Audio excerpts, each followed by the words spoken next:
আসসালামু আলাইকুম প্রিয় দর্শক। সরকারেরই কোনো কোনো কর্মকাণ্ড অথবা সরকারের দায়িত্বশীল ব্যক্তিদের কারো কারোর কথাবার্তায় বা আচরণে এই প্রশ্নটি মাঝে মধ্যেই আমাদের সামনে খুবই গুরুত্বের সঙ্গে উঠে আসে যে সরকার আসলে আওয়ামী লীগ নিয়ে কী ভাবছে, কি করতে চায়। এখনো পর্যন্ত সরকার সিদ্ধান্তহীনতার মধ্যে রয়েছে, নাকি সিদ্ধান্ত আসলে নিয়ে রাখা হয়েছে, সেটি নিয়ে এখন কেবল টম অ্যান্ড জেরির খেলা।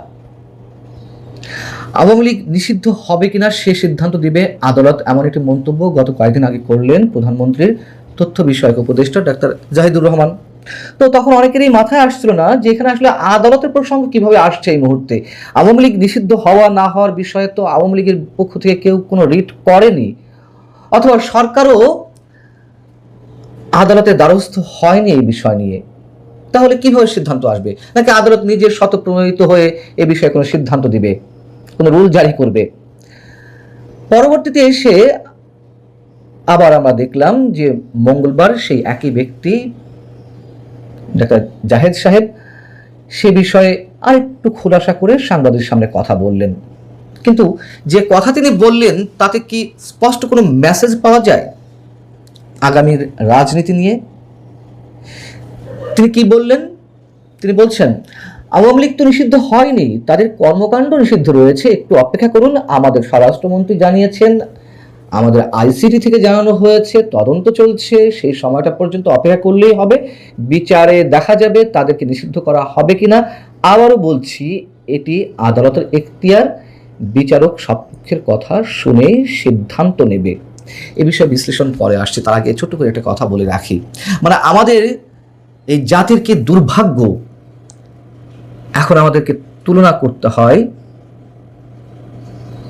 আওয়ামী লীগ এবং যুদ্ধাপরাধীদের সংগঠন জামায়াতের মধ্যে। মানে যুদ্ধাপরাধী সংগঠন হিসেবে কেন জামায়াতের বিচার করা হয় না, কেন আওয়ামী লীগের বিচার করা হচ্ছে, এই প্রশ্ন এখন উঠেছে। এই প্রশ্ন এখন বাধ্য অনেকে করতে হচ্ছে। আর এই যে ডক্টর ইউনূসের ম্যাটিকুলাস ডিজাইন, সেটির এটিও একটি অংশ যে মুক্তিযুদ্ধে নেতৃত্ব দানকারী দল আওয়ামী লীগকে নামিয়ে আনা হবে খুব কৌশলে স্বাধীনতা বিরোধী শক্তির এক কাতারে। আওয়ামী লীগের শাসনের সময়গুলোতে অবশ্য অনেক ধরনের ভুল আছে, অনেক ধরনের অপকর্ম আছে, অন্যায় আছে, লুটতরাজ আছে, কিন্তু তাই বলে জামায়াতের সঙ্গে নামিয়ে আনা এখন বাধ্য হয়ে সে প্রশ্ন উঠছে, এবং এটাই তারা চেয়েছিল। এখন জাহেদ সাহেব কেন কথা বলছেন? অনেকে মনে করতে পারেন যে জাহেদ সাহেবের দরদটা আওয়ামী লীগ নেতা কর্মীদের প্রতি একটু উতলে উঠেছে। তারা যে মাঝে মধ্যে নানান ধরনের কর্মসূচি দিচ্ছে, সেই কর্মসূচি থেকে তাদেরকে আটক করা হচ্ছে রাজনৈতিক কার্যক্রম নিষিদ্ধ থাকার কারণে।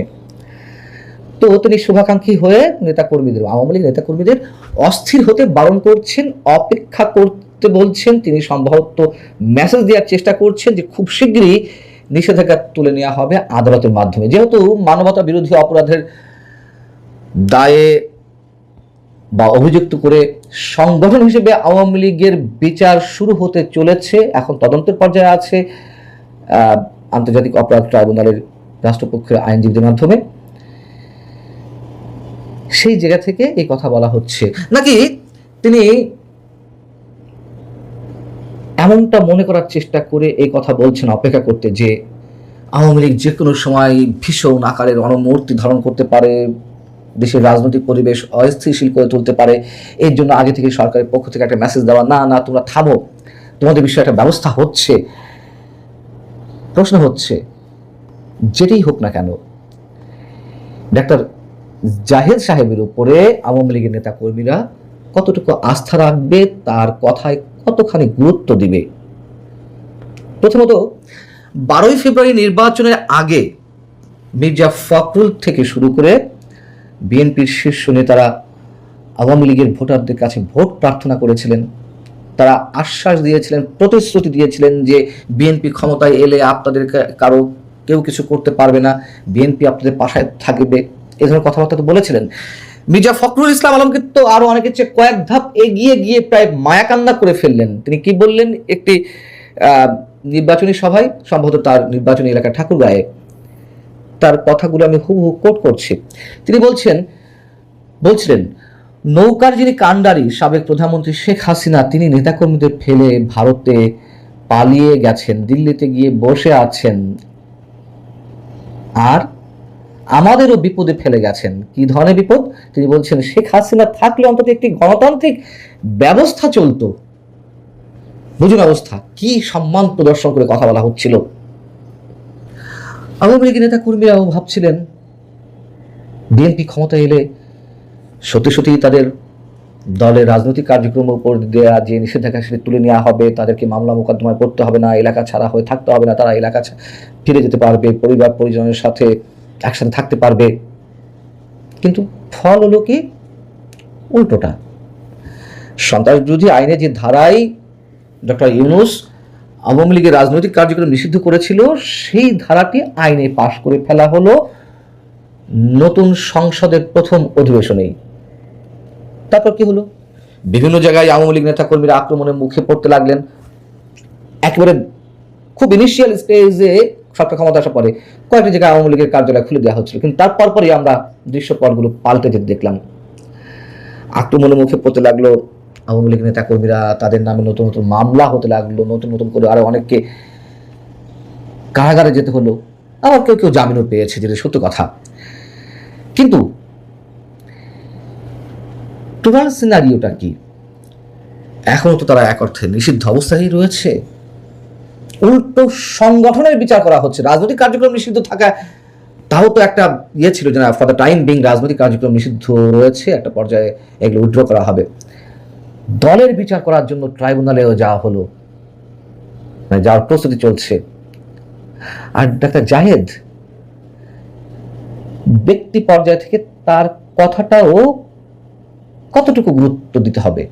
তিনি নিজেই তো মনে করেন যে আওয়ামী লীগ শুধু স্বৈরাচার নয়, আওয়ামী লীগ শুধু ফ্যাসিস্ট নয়, আওয়ামী লীগ পুরোপুরি একটা ডাকাতের দল, আওয়ামী লীগ মাফিয়া। তাহলে এই ডাক্তার সাহেব আমাদের তথ্য বিষয়ক উপদেষ্টা অপেক্ষা করতে বলেন ঠান্ডা রাখার জন্য। আবার স্থানীয় সরকার নির্বাচনের তফসিল ঘোষণা হতে যাচ্ছে 2-1 মাসের মধ্যে, এবং এগুলো করে একটা ঠান্ডা অবস্থায় রাখা। যদি ঠান্ডা অবস্থায় রাখতে পারে আমরা ওয়েলকাম জানাই। আওয়ামী লীগ কি করবে সে আওয়ামী লীগের সিদ্ধান্ত। কিন্তু আমাদের কথা হচ্ছে যে এভাবে সত্যি সত্যি কোন দিকে নিয়ে যাওয়া হচ্ছে দেশের রাজনীতিকে, তার চেয়েও বড় কথা হচ্ছে আমাদের কারোর জন্য কারোর প্রতি মানে দরদ দেখে লাভ নেই। বাস্তবতার জায়গা থেকে যে বিচার বিশ্লেষণগুলো করতে হচ্ছে, বিএনপি কতটা নিরাপদ, বিএনপি যে আওয়ামী লীগকে চরম প্রতিদ্বন্দ্বী হিসেবে ভয় পাচ্ছে যে ক্ষমতার ভাগিদার হয়ে যেতে পারে, যে কোনো সময় আওয়ামী লীগ ক্ষমতা চলে আসতে পারে তাকে রাজনীতি করতে দিলে, এই ভয় তো। কিন্তু জামাত, বিএনপি এখন বুঝতে পারছে, আমি বারবার একটা কথা বলি, তারা যে খেলাটি খেলছে সেটি তাদের জন্য বুমেরাং হয়ে উঠতে পারে।